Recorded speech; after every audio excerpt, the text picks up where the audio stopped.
in England, on a freezing January night, I hooked up with Matt again, as he too was in London. He started talking about Jonathan.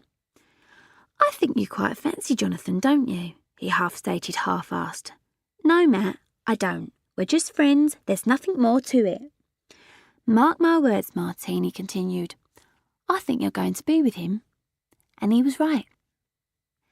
It was to take a long time, more than 2 years, before I could finally open up and be fully in love with Jonathan. I suppose it took all that time for me to finally get over Gareth. Jonathan is wonderful. He's never been in awe of the fame thing and doesn't seem to mind whether I'm fat or thin, tired or all glammed up. He was flattering about my appearance even when I was at my biggest, all bloated up because of the glandular fever. He has a way of looking at me like no other man has ever looked at me before, and it thrills me to the bone. I gave Perfect Moment its first public airing at a showcase gig in London's Café de Paris. The place was rammed, and I spotted Mick Hucknall and a bunch of EastEnders milling about, as well as just about every pop journalist in the land. Everything went like clockwork. My performance, introduced in the most glowing terms imaginable by Hugh Goldsmith, was filmed for a TV special Granada were making in conjunction with the record label. It was just me, on that small stage, no band, dressed in a gorgeous long black frock.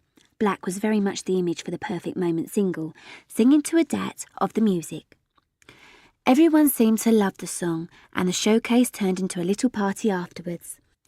Things seemed to be shaping up nicely, but I still didn't have a clue how the British public would react to the song, or to me not being Tiffany anymore. On the Saturday, I got a message on my aunt's machine bearing good news. The voice said that the midweek position, that's an unofficial chart based on the sales at certain record shops, put me at number 1. To this day, I do not know who left that message, but I can tell you I was very grateful. I got more and more excited the following day as I waited for the official chart to be broadcast over the radio. I had to wait until 7 p.m. for Capital FM DJ Dr. Fox to confirm Perfect Moment's debut at number 1. I had made it. I can assure you nothing beats being number 1 in the charts. There isn't a feeling in the world to compare. It's like you've made your own little piece of history, as the achievement will get written into the Guinness Book of Hit Singles forever. The next week, it was business as usual, doing more promotions to ensure Perfect Moment had a second week as number 1. I was still on cloud 9 all that week and most of the week after. It wasn't quite perfect. I had an unwelcome surprise in May when John, the man I called my father, the man I hoped would one day walk me down the aisle, decided to air his grievances with me and my mum by giving a newspaper interview. I don't think his intention was necessarily to wound me. I was just the conduit he used to get at Mum. He was still having problems getting over the end of his relationship with Jenny, even after 3 years. I had been helping out financially after his accident, but telephone conversations with him were intolerable because they were never about the two of us. There were always rants against Mum. After all the joy I experienced in 1999, the year ended rather bleakly. The biggest disappointment revolved around a national concert tour and the reappearance of my glandular fever. If that wasn't bad enough, I also had to endure a series of piss-taking articles by critics making out I'd had to cancel the tour because of poor ticket sales. They should have seen the box office receipts. Ticket sales were no problem. My health was a worry though. My body gave way to a reoccurrence of glandular fever, and then my mind followed suit. Again, I was losing the plot and sliding into another mini-nervous breakdown. I didn't leave my flat for 3 weeks.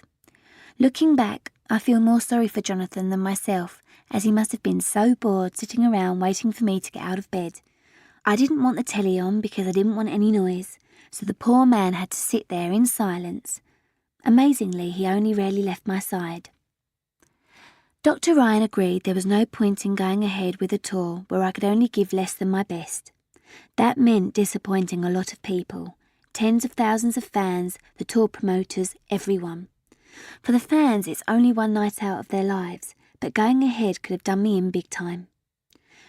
Even I didn't know the full extent of what was going on inside me. I found out a few days later when I dragged myself out for another Children in Need promotion.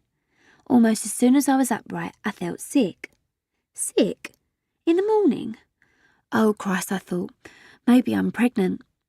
I got through the show and headed home with Jonathan by my side. On the way, he stopped the car outside a chemist's and nipped in for a pregnancy test kit. I did the urine test in the bathroom, watching transfixed as the test showed blue, the sign you're pregnant. Sadly, as it turned out, I miscarried. Something that was in the newspapers and a lot of people will have read about. I was so heartbroken, but it obviously wasn't meant to be. At least I still had my Jonathan. It was a dreadfully upsetting time and is still something I find difficult to talk about. I still do get upset about losing my baby, even now, almost a year later, but I've got no hesitation about having another try in the future. Certainly I intend to have plenty of fun in the process. Whether I succeed or not is in the hands of God. What a year 1999, the last of the millennium, was turning out to be. After the ecstasy of making it to number 1, the misery of the return of my glandular fever, the cancelled concert tour, and then losing a baby, I'm glad I saw the year out with a bang at a concert in Greenwich, part of the UK's Millennium celebrations. The lineup was impressive, with my short-haired friend as he was now, Mick Hucknall and Simply Red, Annie Lennox and The Cause. I really wanted to be a part of it, and having spent 2 months taking life easy, felt well enough to give it a crack. Stepping out on stage was one of the most magical feelings I have ever experienced. The atmosphere was sensational. The crowd seemed to love my performance of Maybe This Time from Cabaret.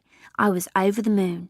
Even better, I got to watch Mick sing in My Way, which brought tears not just to my eyes, but everyone else's. One of my prayers was answered when on Friday, 14th of January 2000, Mum married Alan.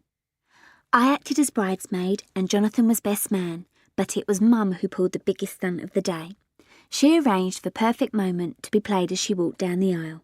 It was a fantastic no-frills marriage with a wild Caribbean-style buffet and music by the apartment swimming pool. Fantastic.